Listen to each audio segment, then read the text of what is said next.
میں شکر گزار ہوں، مجھے تو اس کی امید بھی نہیں تھی۔ میں عنایت کی بیوی کا حق کیسے مار سکتا ہوں؟ وہ میرا ایک ہی تو بھائی تھا۔ ولایت رونے لگا۔ نہ جانے کس ظالم نے اسے یوں بے دردی سے مار دیا۔ ہوا یہ تھا کہ اس روز عنایت اور ولایت الگ الگ علاقوں کے لیے نکلے تھے۔ عنایت جہاں گیا وہاں اس نے دودھ جمع کیا اور اسے اپنی موٹر سائیکل پر ڈرموں میں لاد کر لا رہا تھا کہ راستے میں کسی نے گھات لگا کر اسے قتل کر دیا۔ اس پر چلتی موٹر سائیکل پہ حملہ ہوا تھا۔ وہ نیچے گرا تو حملہ کرنے والے نے لاٹھی یا کسی سخت چیز سے اس کے سر پر اتنی قوت سے وار کیا کہ اس کا بھیجا باہر آ گیا تھا۔ وہ وہیں مر گیا۔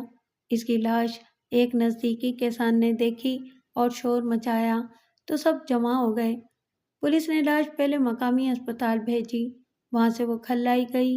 گاؤں دیہات سے میں آج بھی پوسٹ مارٹم کا رواج نہیں ہے، بس ظاہری طور پر دیکھ کر موت کی وجہ جان لیتے ہیں۔ قاتل پکڑا نہیں گیا اور نہ ہی قتل کی وجہ سمجھ میں آئی، کیونکہ عنایت کا بٹوا اور موبائل اس کے پاس ہی تھا۔ بٹوے میں کوئی 7,000 کی رقم تھی اور اس کا موبائل بھی اچھا والا تھا۔ اس لیے یہ رہزنی کی واردات نہیں تھی بلکہ صاف صاف قتل کی واردات تھی۔ قاتل اسی ارادے سے آیا تھا۔ ولایت کا کہنا تھا کہ یہ ایسا کاروبار تھا جس میں چھوٹے موٹے تنازع ہو جاتے ہیں، کیونکہ اور بھی لوگ یہ کام کرتے تھے اور جن سے دودھ لیا جاتا تھا وہ بعض اوقات موقع سے فائدہ اٹھا کر جہاں 4 پیسے زیادہ ملتے تھے وہاں دودھ دے دیا کرتے تھے، اور جن سے باقاعدہ زبان ہوتی تھی ان کو نہیں دیتے تھے۔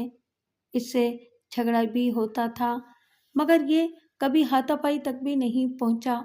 قتل تو بہت بڑی بات تھی۔ پولیس نے چند دن تفتیش کی اور پھر کھا پی کر چلے گئے۔ اس کے بعد اس کی زحمت بھی نہیں کی۔ ولایت بیچارہ چند مہینے تک تھانے کے چکر لگاتا رہا اور پھر تھک ہار کر بیٹھ گیا۔ صاحبہ ماں بننے والی تھی اور اسے شوہر کی توجہ کی ضرورت تھی۔ پھر عنایت کے بعد سارا کام بھی اسے اکیلے دیکھنا پڑ رہا تھا، اس لیے ولایت کے پاس اب تھانے کے چکر لگانے کا وقت نہیں رہا تھا۔ پولیس پہلے ہی تفتیش سے ہاتھ اٹھا چکی تھی۔ میں بھی اس بارے میں سوچ سوچ کر تھک چکی تھی، کیونکہ عنایت مجھ سے کبھی کچھ نہیں چھپاتا تھا۔ اس کی کسی سے معمولی سی کھٹ پٹ بھی ہوتی تھی تو مجھے آ کر بتاتا تھا۔ یہ ممکن ہی نہیں تھا کہ اس کی کسی سے اس حد تک دشمنی ہوتی کہ وہ اسے قتل کر دیتا اور عنایت مجھ سے اس کا ذکر ہی نہ کرتا۔ یہ تو بالکل اندھا قتل تھا۔ میرا دھیان ایک واقعے کی طرف گیا۔ کچھ عرصہ پہلے ہمارے گاؤں کے نزدیک میلہ لگا تھا، جیسا کہ عید پر لگتے ہیں۔ عنایت مجھے وہاں لے کر گیا تھا۔ جب میں باہر جاتی تو چادر لے کر اسی سے نقاب بھی کر لیتی تھی۔ اس روز بھی میں نے چادر لی ہوئی تھی۔ عنایت کے ساتھ میلے میں گھوم کر اپنی پسند کی چیزیں دیکھ رہی تھی۔ ایک جگہ سانپ والا تھا۔ میں وہاں رکی تو پیچھے عنایت کی کسی سے تکرار ہو گئی، مگر بس 1 منٹ کی تھی۔ میں نے مڑ کر دیکھنا چاہا، مگر عنایت اور وہ جس سے اس کا جھگڑا ہو رہا تھا وہ لوگوں کے پیچھے تھے، اس لیے مجھے کچھ نظر نہیں آیا۔ کچھ دیر بعد غصے میں بھرا ہوا عنایت آیا تو میں نے پوچھا، کیا ہوا؟ کس سے جھگڑ رہے تھے؟ کچھ نہیں، عنایت نے گرم لہجے میں کہا، ایک لفنگا تھا۔ میں سمجھی کہ کسی نے میرے حوالے سے کچھ کہا ہوگا اور عنایت کو غصہ آ گیا ہوگا۔ میرے معاملے میں وہ بہت حساس تھا، اسی وجہ سے میں نے بعد میں بھی اس سے نہیں پوچھا کہ اس کا موڈ خراب ہو جاتا۔ کچھ دیر بعد ہم گھر واپس آ گئے۔ یہ عنایت کے قتل سے چند مہینے پہلے کی بات تھی۔ اس کے علاوہ اس کا کوئی جھگڑا میرے علم میں نہیں تھا۔ بہرحال ہونے والی بات ہو چکی تھی، چاہے وجہ کچھ بھی رہی ہو۔ میں نے عدت ماں باپ کے گھر گزاری اور اس سے پہلے ہی عنایت کی ماں نے پیغام بھجوا دیا تھا کہ ان کا اب مجھ سے کوئی تعلق نہیں ہے۔ میں نے کون سے ان سے تعلق رکھنا تھا؟ میں ماں باپ کے گھر سکون سے تھی۔ میرے ماں باپ اور بھائی بے شک دوسرے معاملات میں سخت سہی، لیکن وہ خیال بھی بہت رکھتے تھے۔ انہوں نے اپنی بیویوں کو بھی قابو کیا ہوا تھا۔